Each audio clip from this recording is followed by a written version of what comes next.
안녕하세요. 저는 40대 중반의 여성입니다. 매번 글을 보내버려 썼다가 지우개 반복하며 마음으로만 늘 수백 번도 사연을 더 보내봤던 것 같은데 이번엔 정말 작정하고서 2020년에 제 마지막 일과라는 생각으로 다시 한번 도전을 해보네요. 쓰기까지 많은 용기와 결단이 필요했는데 욕보다는 진심 어린 질타와 응원 부탁드립니다. 물론 여기서 욕은 저 말고 제가 앞으로 써내려갈 사람에 대한 욕을 말합니다. 저는 23살에 남편과 맞선을 보고서 곧장 다음 해에 시집을 왔으니 어느새 결혼한 지가 20년이 넘었습니다. 참 어리고도 세상에 대해 아는 것이 없었던 철없던 때에 덜컥 새 신부가 되어버렸죠. 그땐 세상이 그리 옛날도 아니었고 저희 부모님이나 남편 그리고 시댁까지 모두 교육은 제대로 받으셨던 분들이어서 충분히 공부하고 직장도 얻고 하고 싶은 것을 해보다가 느지막이 결혼을 해도 되는 시기였어요. 하지만 그 당시 저는 무슨 이유에서인지 대학 졸업을 하고도 하고 싶은 것, 그렇다고 할 줄 아는 것이 정말 한 개도 없었고, 무능력하고 기댈 것이 없다고 생각되는 저 스스로를 마주하는 일은 생각보다 더 괴롭고 비참했습니다. 친구들은 저마다 취업을 하거나 어학연수를 떠나고, 심지어 연애를 해도 인생 고민이란 걸 할 틈도 없이 다들 즐겁게 하던데, 제게는 옆에 사랑한다는 말할 수 있는 짝도 없고 뭣도 없고 정말 기껏 대학까지 나와놓고서 이뤄놓은 것이 하나 없는 어린 여자애였죠. 아마 저희 친정 부모님은 이런 저의 상황을 누구보다 먼저 눈치채셨을 것 같아요. 매일 보는 딸아이의 얼굴이 날이 갈수록 아무래져 가고 있으니 본인들 머릿속도 무지하게 복잡했을 겁니다. 자식이라고는 아들 하나 딸 하나. 그러니까 제가 부모님께는 사랑하는 막내딸이자 늦둥이 애기였는데 자식의 앞날 걱정하며 맘고생하는 꼴이 본인들 입장에선 절대로 두고만 볼 수가 없었던 것이죠. 그때부터 저희 엄마는 미친 듯이 제게 남자친구를 만들어주고자 맞선 자리를 주선하고 다니셨어요. 더 정확히는 제가 결혼할 사람을 만나 그냥 시집을 가는 게 낫다고 생각을 하셨던 것이죠. 정말 안 만나본 사람이 없었습니다. 아빠가 개인 병원에서 페이닥터 일하시는 의사셨는데 그 덕인지 아빠와 같은 직종의 전문직 종사자들도 만나봤고 아빠 후배의 아들이란 사람도 만나봤고 그도 성에 안 차니 아예 직종을 바꿔서 인문계열 회사원이나 연구원 등 쓸 수도 없이 많은 사람들을 무작정 끌려나가 만나봤어요. 여러분, 생각을 해보세요. 제가 겨우 20대 초반에 벗어났었는데 남자 보는 눈이 제대로 있었겠습니까? 그저 외모가 내 스타일이고 대화가 잘 통해야 이 사람이 최고네 하면서 금사빠처럼 빠져버릴 때였죠. 이걸 간과하지 말았어야 했는데 저희 부모님은 그저 딸이 얼른 시집가서 좋아하는 남자 옆에서 내조나 하며 편하게 살길 바라셨던 바람에 직업 좀 괜찮다는 사람은 죄다 제게 소개를 해주셨고 저도 결국 그게 부모님의 마지막 발악이란 거 알아서인지 어떻게든 상대를 찾아보려 하다가 진짜로 찾았습니다. 지금의 남편, 저와는 20년을 함께 살고 있고 고생은 좀 했지만 자식도 셋이나 낳아서 지지고 볶고 잘 살고 있는 우리 신랑 말이죠. 처음엔 그 나이대 여자애들처럼 외모만 보느라고 조금만 잘생긴 사람 같다 싶으면 애프터도 받아줬고 하루 정도 더 만나서 커피도 마시거나 영화를 보기도 했었는데 생각보다 저와 대화가 안 통하더라고요. 난 꼭 잘생긴 남편을 두고 싶은데 말이 너무 답답하고 통하질 않으니 저도 슬슬 시행착오란 게 이런 거구나 싶더라고요. 대학 졸업하고 나서도 쭉 맞선을 보기만 하길 2달 정도 되었나? 새로운 상대 만나러 나가는 길도 이제 너무 부담스럽고 따분하기까지 하고 내가 그가 너무 겉모습만 봤나 싶어서 살짝 반성을 하던 그때 우리 남편이 나타났어요. 외모는 그냥 딱 보통의 남자였는데 사람 참 깔끔하고 단정한 것이 볼수록 좋더라고요. 거기다가 다른 남자들과는 달리 저와의 대화가 참 잘 통했다는 점이 절 단시간에 남편에게 빠져버리게 만들었죠. 개그 코드가 똑같아서 지나가다 어느 취객이 트럼을 꺽 하고 지나쳤는데 그걸 기분 나빠해야 하는데 둘이서 웃겨 죽겠다며 길목 한가운데서 배꼽 잡고 웃은 것부터 시작해서 서로의 이름을 서로가 처음부터 잘못 알고 있어서 틀린 이름으로 부르다가 뒤늦게야 통성명 제대로 하고서는 또 그게 웃기다고 껄껄거리고 있고 한마디로 남이 안 오는 지점에서 둘이서만 웃겨 죽으려 한다는 것 자체가 유머 코드가 아주 잘 통한다는 것이었죠. 그렇게 남편과는 처음부터 결혼을 전제로 한 맞선이었기에 연인이 되기로 한 후 곧장 결혼 준비에 돌입했고, 그때부터 사귄 지 한 달도 되지 않았는데 서로의 부모님께 인사도 드리고 양가 부모님을 모셔놓고 상견례까지 치러버렸습니다. 애초에 양가 부모님도 저희가 결혼을 전제로 만나러 나간다는 사실을 아셨기에 크게 놀라실 것도 없으셨고, 저희는 순식간에 척척 결혼식까지 완료하고는 정신 차려보니 신혼집에 들어가 있는 신혼부부가 되었어요. 분명 얼마 전까지 졸업 후 뭘 해야 할지 몰라서 답답해하고 있던 저였는데, 참, 인생은 한 치 앞을 알 수 없는 것이라는 걸 그때 전 몸소 체험할 수 있었죠. 그렇게 시집을 오니 참 좋았어요.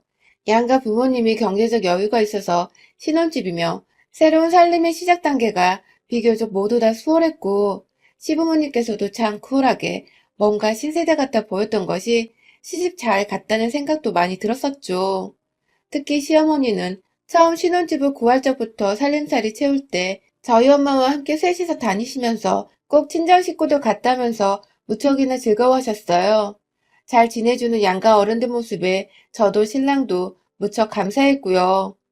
그런데 이랬던 보통의 가정이 어느 순간부터 깨지기 시작했던 것은 바로 작년 초 시아버지가 지병으로 돌아가시고 시어머님은 자연스레 외동아들인 저희 남편이 모시게 된 후부터예요. 그간 시어머니와 워낙 잘 지내왔고 또 결혼 생활한 게 벌써 강산이 2번이나 변했었기에 제 아무리 십자가 붙는 사람이라 해도 당연스레 생각하며 시어머니를 집에 모셔왔어요. 방 하나 비워서 어머니 손잡고 다니며 방 꾸미는 것도 함께하고 내내 어머니 건강 생각해서 애들 식단에 남편 밥 그리고 어머님 식사까지 3가지를 챙겨가며 부엌에서 거의 살다시피 하며 살아갔습니다. 애가 셋이다 보니 정말 정신이 없기도 했고 또 하나둘 입시 시험을 치를 때가 다 와가다 보니 예민해져 있기도 해서 제가 챙겨야 할 것들이 한둘이 아니었죠. 그런데 시어머니가 저희 집에 들어오시고 한 반년 정도는 정말 저와도 잘 지냈어서 편히 지내시는 줄 알았는데 글쎄 남편한테 제가 어머님 눈치를 줘서 본인 마음이 불편하다는 소리를 하신 겁니다. 전혀 상상도 못한 일이었고 남편을 통해 그 얘기를 듣고는 완전히 뒤통수를 맞은 기분이었죠. 어찌저찌 그날 바로 남편을 대동해 시어머니와 함께 대화를 나누며 오해를 풀긴 했습니다. 저는 평소대로 어머님을 대해드렸고 신경 정말 많이 쓰며 보살펴드리고 있다는 생각했는데 그런 생각을 하고 계신 줄은 몰랐다고 했고 어머님은 제가 곧장 이런 말을 하니 본인도 민망하셨는지 그냥 했던 소리라며 오히려 남편한테 왜 이상하게 말은 전했냐고 애써 나무라셨죠. 뭔가 이상하긴 했어요. 전혀 눈치 보실 성격이 아니신데 눈치 보인다는 소리를 하신 것 자체가 좀 꺼림칙했지만 처음 며느리와 함께 지내시느라 불편한 점들은 있을 수도 있겠다 싶어 더 신경 써드리려고 마음을 먹었어요. 하지만 이 일은 시작에 불과했죠. 시어머니는 그날 이후부터 또 한동안 잠잠하다가 정말 뜬금없이 저와 이웃집 제 친구의 남편, 제 아이의 친구 아빠인 사람과의 관계를 의심하기 시작하신 겁니다. 정확히는 11월 말부터니까 2020년 연말 내내 이 의심을 품고 터뜨리고 아주 난리를 피워대셨죠. 잠잠하던 집에 불을 제대로 끼얹는 겁니다. 그 의심의 상대남은 바로 저희 집 2층에 사는 이웃집 언니의 남편이에요. 저희 둘째 아이하고 같은 반을 여러 번 해서 알게 된 사이이고 그 집 언니가 저랑 2살 차이라 몇 없는 또래라며 거의 10년을 함께 돌도 없는 동네 절친으로 지내고 있고요. 남편들끼리는 애들 데리고 자주 운동하러 나가줘서 가족끼리는 다 같이 친하게 지내고 있는데 어느 순간 시어머니가 자기 방에서 자꾸 소음이 들린다며 밤마다 잠을 못 잔다고 따져야겠다며 혼자 팔을 걷어붙이고 위층으로 올라가려 하시더라고요.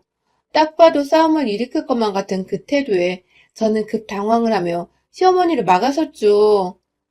그간 잘 지내고 있었던 이웃 사촌이 있고 한 번도 소음이란 걸 들어본 적이 없는 집인데 갑자기 잠도 못 잘 정도로 들린다고 하시니 분명 오해가 있을 수 있다는 생각을 한 것입니다.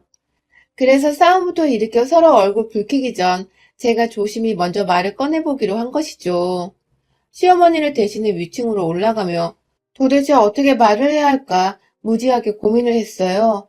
겨우 문을 두드리니 집에서 언니 말고 언니 남편, 제가 늘 편하게 오빠라고 부르는데 오빠가 문을 대신 열어주더라고요. 저도 그 시간에 보니 반가워서 오, 오빠! 하면서 자연스레 집 안으로 들어갔습니다. 안에서 언니가 들어와! 하면서 제 목소리를 알아채고 불러줬거든요. 들어가서는 최대한 기분 안 나쁘게 시어머니 얘기를 하다가 소음 얘기를 꺼냈어요. 그런데 보니 시어머니 방 위층에 위치한 그 방은 아이들 공부방으로 쓰이고 있어서 밤에 소음 내는 게 불가능한 공간이더라고요. 역시나 시어머니가 무작정 오셔서 화부터 내셨더라면 오해가 쌓여 일이 더 커졌겠다 싶어서 마음의 안도감이 불어왔죠.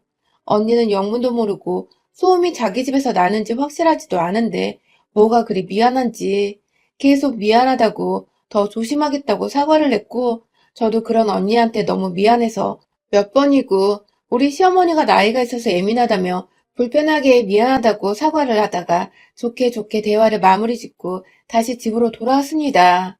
그런데 그날부터 우리 시어머니는 제가 남자 있는 집에 들어가서 한동안 안 나왔다고 그 집 안에서 그 남자랑 무슨 일이 있었는지 모르겠다며 혼자서 미친 사람 마냥 제 불륜을 오해하고서는 막 혼자 모골이 화가 났는지 한참 뚱해 계시다가 결국 그 오해를 혼자 안 풀고 그대로 동네에서 사귄 자기 지인들한테 다 전달을 해버렸더라고요.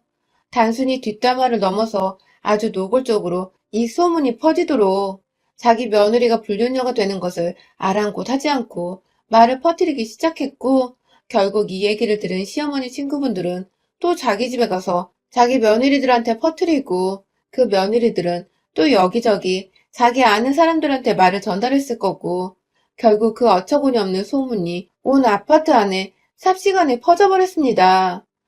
또한 처음 사실과는 다르게 제가 그냥 아파트 안에 어느 유부남과 사귀는 중이라고 집에 와이프 없을 때 안으로 들어가 유부남과 불륜을 저지르는 상간 전문녀라며 조심하라는 그런 어처구니 없는 소문이 정말 집집마다로 다 퍼져버린 것이죠.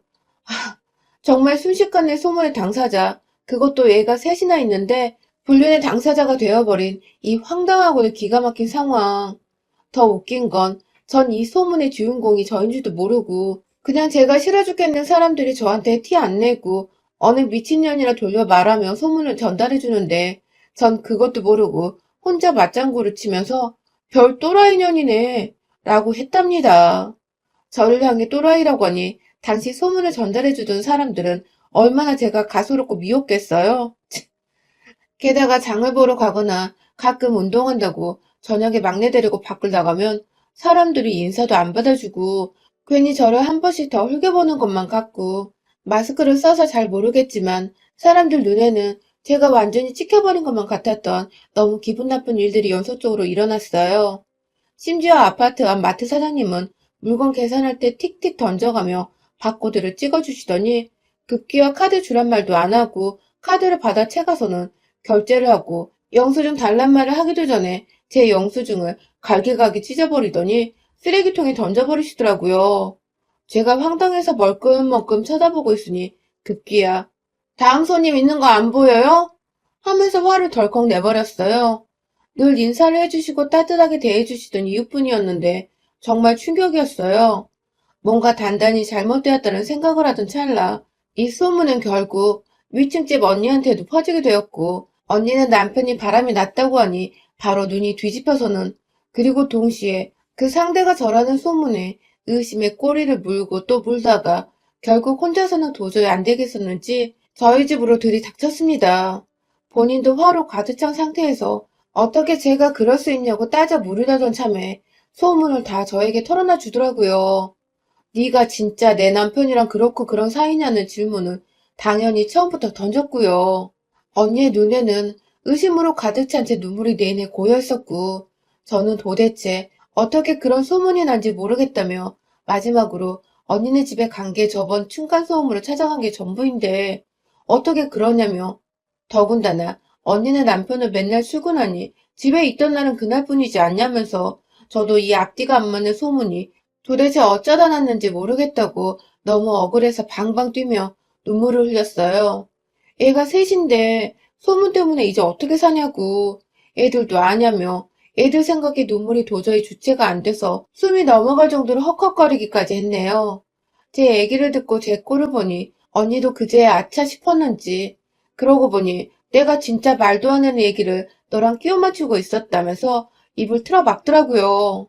언니는 남편이 소문 당사자니 이성적으로 생각할 겨를이 없어 눈부터 뒤집힌 건데 정말 주부인 자신이 내내 틀어박혀 살고 있는 집안에서 어떻게 자기 남편이 자기 없는 사이에 저와 불륜을 저지를 수 있겠냐며 우리 남편 그날 이후로 한 번도 월차를 쓴 적이 없다면서 오히려 그때부터 소문의 진상을 도대체 그 소문이 어디서 퍼진 건지 따져보기 시작한 거죠. 다행히도 소문의 진상은 쉽게 파악이 되었어요. 언니네 남편이 마지막으로 월차 써서 집에 있던 그날이 우리 시어머니가 소음 문제로 저를 위층에 올라가게 한 그날인데, 그날 시어머니 눈에는 제가 남자가 문 열어주는 집 안으로 들어간 것으로 보였을 수도 있었기에, 단번에 시어머니가 의심이 되기 시작한 건데요. 둘이서 아예 작정을 하고서 소문의 꼬리를 물러다녔어요. 언니는 언니대로, 저는 저대로 소문 전달해준 사람 찾아가 물어보고, 또 물어보고, 심지어 마트 아줌마한테까지 찾아가서 소문을 어디서 들었냐고 다짜고짜 캐묻기 시작하기를 꼬박 4시간 정도 되었나? 이 아파트에 주부들이 하도 많으니까 대낮부터 사람 찾는 건 일도 아니었고 그렇게 따라가 보니 결국 우리 시어머니 절친으로 알고 있던 그 할머니가 마지막으로 잡혔습니다. 언니랑 둘이서 씩씩거리며 그 할머니 집을 알아보겠다며 경비실을 찾는데 희미하게 1층 주차장 너머에 있는 정자에 우리 시어머니가 보이더라고요. 저도 모르게 무작정 정자로 뛰어가니 어머니 친구분이 그 할머니도 같이 계셨어요. 우르르 한두 명 아니고 비슷한 또래의 서너 분이 더 앉아 계셨죠. 단번에 우리 시어머니 며느리란 거 알아챈 그분들은 어머머머머 하면서 저한테 삿대질하며 전현이 왜? 하면서 제가 여기 왜 왔냐고 따져 물으시려 하더라고요. 그 꼴을 보자마자 그 할머니를 억지로 일으켜 세워 저도 모르게 소리를 질러댔어요. 제가 바람 핀다고 누가 그랬어요? 제가 유부남 집에 들어간다고 누가 처음 말했어요? 하면서 오가는 사람들 급기야 경비실 아저씨까지 따라와 말릴 정도로 막 난리를 피워대며 헛소문 퍼뜨린 죄로 경찰에 무고죄를 신고할 거라고. 이거 멀쩡한 사람 명예훼손 한 거예요. 알아요? 하면서 저도 잘 모르는 법을 들먹이며 경찰이고 고소고 막 험한 말들을 꺼내니 이 노인은 겁을 덜컥 먹고는 몇 번이고 우리 시어머니를 번갈아 쳐다보다 결국 지그시 손가락 하나 치켜들더니 시어머니 가리키면서 그러더라고요. 너희 집에서 나온 소문은 왜 나한테 그래? 하면서 그 말은 다 우리 시어머니한테서 들었다며 결국 이시직고를 한 할머니. 아, 그 자리에서 사람들 보는 앞에서 소란스럽다고 하나둘 정자 쪽을 내다보기 시작한 주민들이 베란다 곳곳에 보이는 와중에 시어머니 멱살을 끌고 잡아 나왔어요. 그대로 맨발로 끌려오는 시어머니고 뭐고 사람들이 웅성웅성 거리는 소리가 들리건 말건 상관없이 그냥 오로지 제 상황, 제 기분 생각하며 질질 끌고서는 집 안까지 들어왔죠. 소파에 내팽개쳐놓고는 술 처마셔서 그런 소리 하고 다녔냐고 물어보니 처음엔 자신은 모르는 일이라며 계속해서 잡아떼는 겁니다. 저번에 남편한테 제가 눈치 준다고 이간질을 했을 때부터 낌새를 알아차려야 했는데 이제 보니 아들과 한 집에서 살며 아들 사랑 독차지하고 이왕이면 피 안 섞인 며느리는 좀 떨어져 나가줬으면 좋겠다 싶으셨나 보더라고요. 어디서 시어머니한테 무례하게 구냐며 저희 친정엄마까지 언급하면서 버르장머리 없어서 싹수가 노란 줄 진작에 알았다며 궁시렁대던 시어머니는 급기야 니년이 남자가 문 열어주는데 들어가서 완 나와놓고 왜 나한테 지랄이야? 하면서 본인이 결국 그 소문을 낸 당사자인 것을 그러니까 그날 층간소음 해결하러 올라가는 저를 보고서 오해를 했다는 것을 시인하더군요. 그 순간 저도 모르게 욱해버렸는데 확 뺨이라도 때려버리려다가 바로 옆 찬장에 있던 와인병 하나 꺼내들어서는 시어머니 정수리 위에서 들이부어버렸습니다. 한참 들이붓다가 그러니까 당신이 그 소문을 낸 당사자라고? 라고 재차 물으니 그제서야 쫄려서는 아고 나 죽네 나 죽어 시엄마가 말 좀 전달했다고 이러네 나 죽네 나더군요. 손주들한테 미안하지도 않은지 애엄마가 불륜 전문녀로 낙인이 찍혔는데 말 좀 전달했다는 시어머니 가만둬선 안 되겠더라고요. 한 병 더 들이부으려고 가장 저렴한 와인 하나 찾으려는데 어디선가 구수한 육수가 제 뒤에서 시어머니를 향해 철푸덕하고 와장창창 부어져서는 콸콸콸 시어머니 몸을 타고 바닥으로 흘러내리기 시작했습니다. 그렇습니다. 같이 있던 윗집 언니가 듣다 열이 뻗쳤는지 제가 신년에 끓이려고 만든 떡국 육수를 그걸 그대로 냄비채로 들고 와서는 시어머니한테 부어버린 겁니다. 시어머니 정수리 위에 한두 마리 올려져 있던 통멸치부터 시작해서는 다시마 조각부터 아주 구수한 육수 향이 스멀스멀 올라오더군요. 그리고 저는 그런 시어머니께 말했습니다. 나가서 이 아빠 들어올 때까지 아파트 입구에 서서 제 소문에 대해 해명하라고 말해줘. 물에 홀라당 젖은 시어머니한테 이불 한 포 덮어줬어요. 그리고는 바로 1층 아파트 현관문 앞으로 내보냈죠. 집에 돌아와서는 언니한테 빌린 상자 위에다가 A4 용지를 다다닥 붙여서는 그 위에 글도 적었습니다. 내가 며느리 엿먹이라고 불렸냐라고 헛소문낸 당사자입니다. 며느라 미안하다. 아들아 미안하다. 윗집 부부 미안해요. 하고 말이죠. 언니랑 어찌나 협동심이 좋던지 진짜 순식간에 박스 위에다가 화이트보드지처럼 글씨까지 완성을 했습니다. 1층 가서 시어머니 품 안에 건네주고 테이프로 어깨에 박스와 붙여 고정을 시키니 제법 그럴싸했어요. 오다 가다 사람들이 무슨 일이냐고 막 쳐다보기 시작하고 글을 읽더니 감이 왔는지 수근수근 대더니 또 시어머니 꼴에 웅성웅성 거리고 그런 사람들 앞에서 헛소리 내면 다음엔 우리 시어머니 말고 당신들 꼴일 줄 알아. 하고는 이왕 시어머니 엿먹인 쌍년이 된 거 완전히 이 구역에 미친년은 나다 하는 광고까지 해놓고는 집으로 씩씩하게 걸어 들어왔습니다. 그날 시어머니는 진짜 추위에 떨며 저 대신 밖에서 소문에 대한 진상규명 퍼포먼스를 펼쳐주시다가 제가 보고 한 1시간 후에 집으로 다시 데려왔어요. 이미 동네 사람들도 볼 꼴 다 봤고 시어머니는 추위에 벌벌 떠면서 저한테 하는 첫마디가 그거더군요. 내가 앞으로 잘할게. 라고 말이죠. 겁 제대로 먹은 시어머니와 아직 소문에 대해서도 저와 시어머니 사이에 무슨 일이 있었는지도 모르는 남편은 아무렇지 않게 제가 다시 만든 육수와 함께 버무려진 떡국을 시원하게도 들이부었습니다. 시어머니는 왜인지 입맛이 없다면서 멸치 육수로 만든 떡국을 끝까지 거부하시며 쓰라린 배를 부여잡고 방으로 들어가셨고요. 참 세상은 코로나로 정신없는 와중에 저는 시어머니 하나 때문에 소문으로 별일을 제대로 겪은 연말이었네요. 뭐 결론은 소문도 제대로 규명을 하고 시어머니 정신 똑바로 차리게 함과 동시에 동네에 한 번만 더 제 소문 이상하게 내고 다니면 다 가만 안 두겠다고 벼러주기까지 했으니 앞으로 저를 향한 욕 나오는 소문은 절대로 없을 듯 합니다. 아, 물론 저 무섭고 독하단 말들은 괜찮아요. 차라리 그러면 사람들이 무섭다고 함부로 입 밖에 오르내리지 못할 테니까요. 벌써 혀 내두르며 입 꾹 다문 동네 아줌마들이 한둘이 아니랍니다. 무섭다는 소문이 불륜 전문녀라는 소문보다는 정말 100배, 1000배 나으니까요. 여러분의 생각은 댓글로 남겨주세요. 오늘도 시청해주셔서 정말 감사합니다.